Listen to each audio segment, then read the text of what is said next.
그리스도인을 위한 생생노트. 지난주에 이어 노상호 원장님을 모시고 코로나 시대에 꼭 알아야 할 이갈이, 턱관절 질환에 대해 알아보도록 하겠습니다.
안녕하세요. 지난 한 주간 또 평안하셨나요? 오늘은 그리스도인이란 생생노트, 지난주에 이어서 오늘은 스트레스로 인해서 생기기 쉬운 턱관절 질환에 대해서 말씀드리도록 하겠습니다.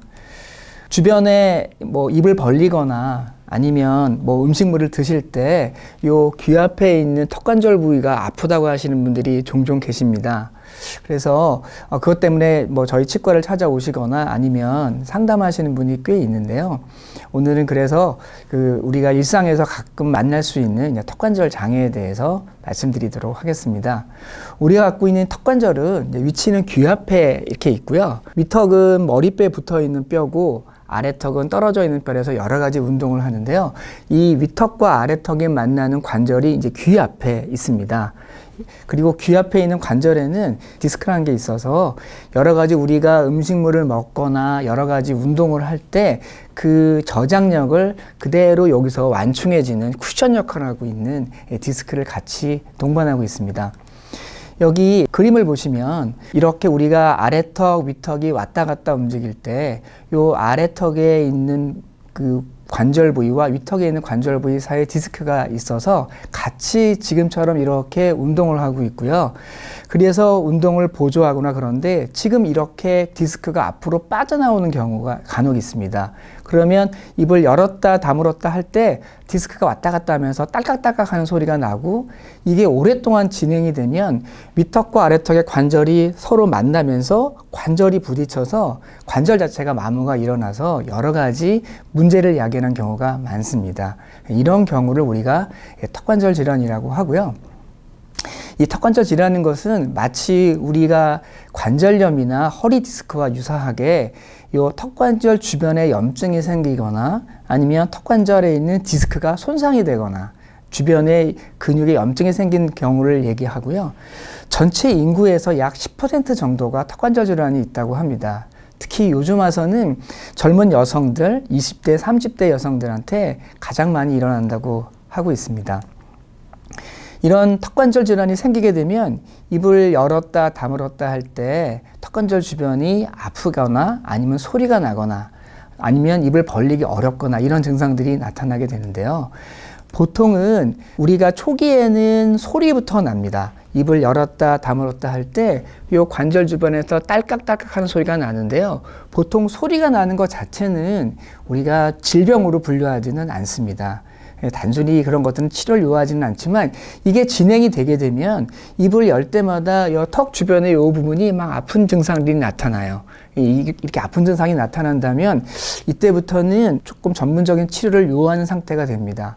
이게 조금 더 진행이 되게 되면 이번에는 입을 크게 벌리기가 어려워요. 입을 조금만 벌려도 아프기 때문에 큰 음식을 먹기도 어렵고 또 입을 벌린 상태에서 오랫동안 이 지탱하기도 어려운 상태가 됩니다. 이런 경우에는 빨리 전문적인 치과 치료를 받아보시는 게 좋습니다. 보통 관절이, 특히 턱관절이 아플 때는 이비인후과를 가야 되나 아니면 정형외과를 가야 되나 물어보신 분이 많은데요. 이 턱관절 질환은 치과적 질환이 맞습니다. 그래서 턱관절을 전문으로 하는 치과에서 치료를 받으시는 게 훨씬 더 큰 도움을 받으실 수 있습니다. 이런 턱관절 질환의 원인을 살펴보면 대개는 턱관절을 과도하게 사용하는 경우가 턱관절 질환의 가장 큰 원인입니다. 우리가 턱관절을 과도하게 사용하는 경우는 가장 흔한 원인이 뭐냐면 우리가 평소에 이를 꽉 무는 습관을 갖고 있는 사람들이 있습니다. 지금 이 동영상을 보시는 분 중에서 한번 잠깐 멈춰 보시고 한번 자기를 한번 바라보세요. 지금 그 상태에서 만약에 위에 어금니하고 아래 어금니가 떨어져 있는지 아니면 위에 어금니 아래 이렇게 붙어서 딱 물리고 있는지를 한번 보세요. 만약에 지금 이를 꽉 물고 이 동영상을 보고 계시다면 턱관절을 과도하게 쓰시는 겁니다. 평소에 우리가 이렇게 평상시에 텔레비를 보거나 힘을 빼고 있었을 때는 위아래 어금니가 이렇게 떨어져 있는 게 정상인데 이를 물고 있는 것 자체는 과도하게 턱관절을 지금도 사용하고 계신 겁니다. 두 번째는 이 턱관절이 안 좋아지는 원인은 수면 중에 이를 가시는 거죠. 이를 많이 갈게 되면 그만큼 과도하게 아주 강한 힘으로 턱관절을 사용하게 되는 거니까 턱관절이 안 좋아질 수 있겠죠. 세 번째는 이를 악무는 습관하고 연관이 있는데요. 우리가 이를 악물고 있는 동안에는 여기만 힘을 줄 수가 없습니다. 다 목이라든지 어깨라든지 등이라든지 이런 데 다 힘을 주고 계속 긴장을 하고 있는 거거든요. 이렇게 몸에 긴장을 하고 있는 그 습관 자체도 역시 턱관절에 안 좋게 되는 거죠. 그러니까 몸에 많이 힘이 들어가고 있는 이런 과정들이 대부분들은 우리 사는 동안에 스트레스를 많이 받을 때 나타나는 현상들과 거의 동일합니다. 그래서 턱관절의 원인은 무수한 원인들이 있지만 최근 들어서는 역시 이 스트레스에 의해서 턱관절이 안 좋아진다. 그런 의견들이 많이 있습니다. 자, 그러면 이런 턱관절이 안 좋으신 분들이 어떻게 하면 예방할 수 있을까요? 턱관절을 쉬게 해주셔야 되죠. 턱관절을 쉬게 하는 게 뭘까요? 여러분 한번 멍 때리기 한번 하시는 게 어떤가 싶습니다.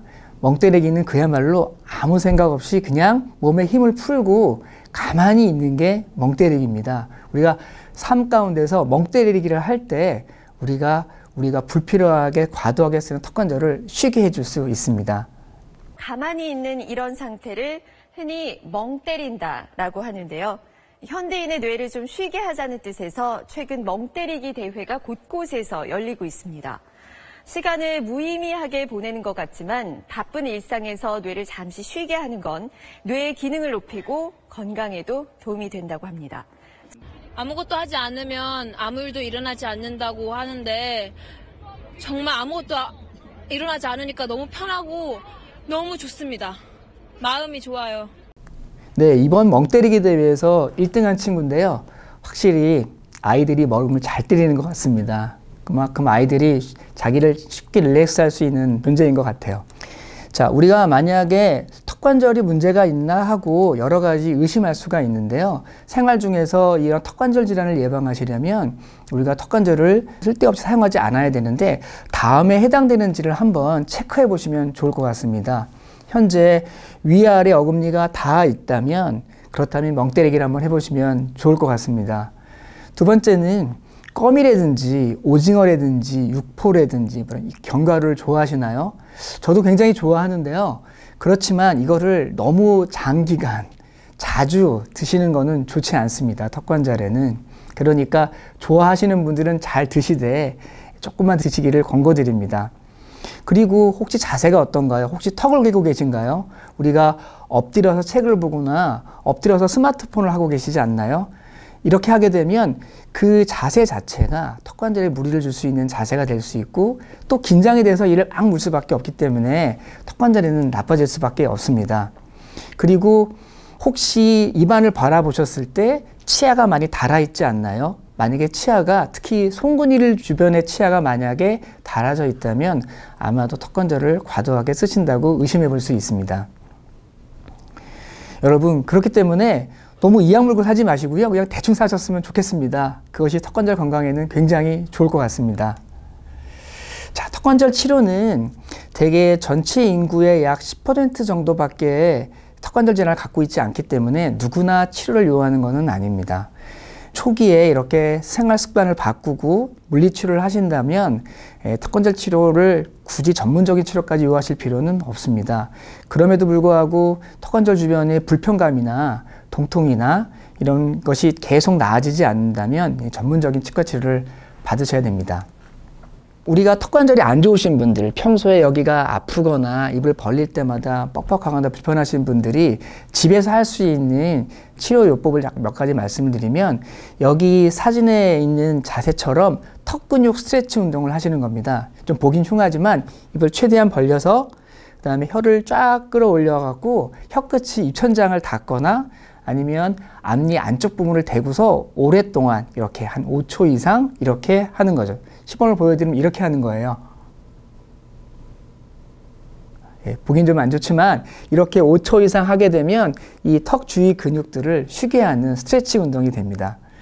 그리고 턱을 괴거나 너무 이를 악물지 않도록 조심하는 거죠. 그 다음에 집에서 따뜻한 온찜질이 좋습니다. 하루에 2번이나 3번 정도 한 10분 정도씩 따뜻한 물에 수건을 담가가지고 이 턱 주변을 이렇게 감싸줘서 온찜질을 해주시면 턱관절에 굉장히 좋습니다. 그리고 너무 입을 크게 벌리지 않도록 조심하는 거죠. 그러니까 턱관절이 안 좋으신 분들 너무 큰 음식, 쌈을 싸 드실 때도 좀 작게 드시는 게 좋겠습니다. 그리고 껌이라든지 단단한 음식들을 오래 씹지 않도록 조심하고요. 부드러운 음식을 드시는 것이 좋습니다. 그럼에도 불구하고 턱관절이 너무 안 좋아서 이제 전문적인 치료를 요한다면 치과에 가셔서 전문적인 턱관절 치료를 받으실 수가 있는데요. 제일 중요한 거는 원인을 치료하는 거죠. 그러니까 스트레스를 피하시고 편안하게 사시는 게 제일 좋겠죠. 두 번째는 스프린트인데요. 스프린트는 지난주에 설명드렸던 이갈이 방지 장치와 매우 유사한데요. 약간은 다릅니다. 이갈이 방지 장치는 그저 이를 못 갈도록, 그러니까 이를 가는 거를 좀 덜 갈도록, 아니면 이를 갈지만 치아를 보호하는 정도의 형태라면, 스프린트는 이 스프린트 장치를 만들 때 좀 더 정교하게 만들어서 이를 물었을 때 이 관절하고 이 무는 것들을 좀 더 조화롭게 만들기 위해서 조금은 좀 복잡한 장치를 만듭니다. 그러나 형태는 매우 유사합니다.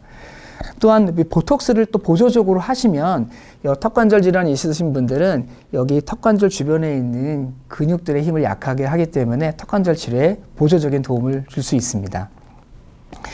턱관절 치료를 할 때 몇 분께서 이렇게 질문을 하셨는데요. 턱관절이 아프면 두통이 유발되나요? 라고 질문하시는 분들이 계십니다.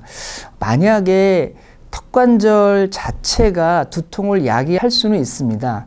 그렇지만 두통에는 많은 원인들이 있어서 두통을 야기하는 많은 원인 중에서 턱관절에 의해서 두통이 야기되는 상황이라고 한다면은 당연히 턱관절 때문에 두통이 유발할 수 있겠지만, 턱관절이 아프다고 해서 모든 사람들이 다 두통이 일어나는 것은 아닙니다. 그렇기 때문에 턱관절에 의한 두통만이 턱관절의 두통과 연관성이 있으니까 크게 오해하지 않으셨으면 좋겠습니다. 두 번째 질문 중에 하나가 턱관절 치료로 전신질환을 치료할 수 있냐고 여쭤보시는 분이 많이 있고요. 또한 인터넷을 보면 턱관절 치료를 통해 가지고 전신질환을 치료한다, 이런 동영상이나 뉴스들을 종종 보게 되는데요. 어떤 사람들은 이런 턱관절 치료를 통해 가지고 전신질환을 고칠 수 있다 말씀을 하시지만, 그렇지만 대한치과학회에서 제시하는 합당한 치료법은 아닙니다.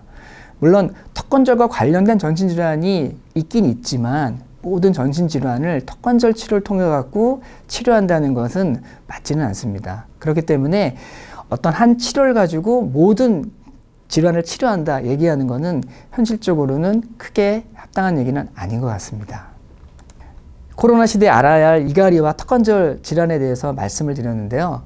우리가 사는 동안에 굉장히 몸에 힘이 많이 들어가는 세상을 살고 있습니다. 그리고 우리가 스트레스를 잘 감당할 수 있을 만큼 또 우리가 강하지도 않은 것 같습니다.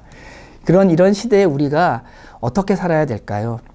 우리는 화를 낼 때, 그리고 반대로 우리가 감사할 때 우리 몸이 어떻게 변하는지에서 잠시 동영상을 한번 보겠습니다.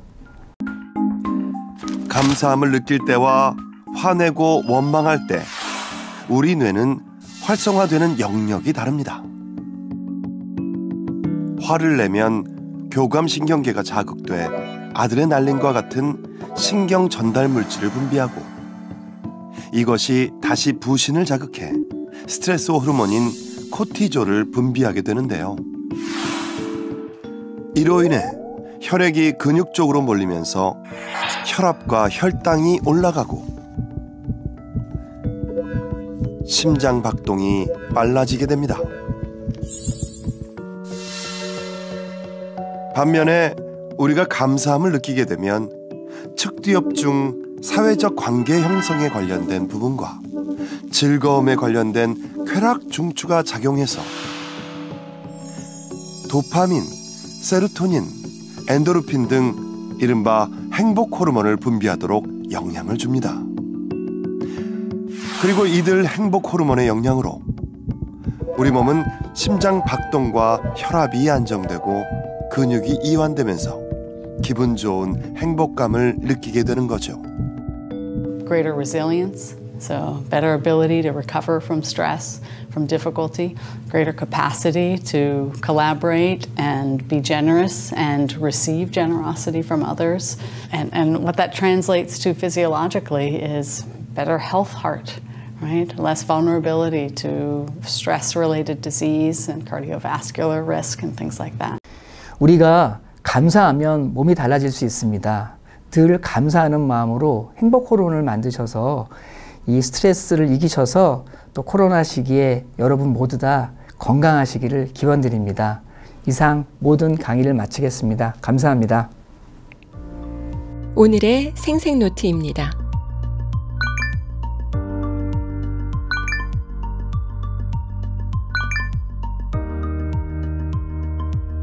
다음 주 월요일 오전 10시에는 연세대학교 의과대학 윤상철 교수님의 강의가 진행됩니다. 생기 있고 활력 있는 한 주 보내세요.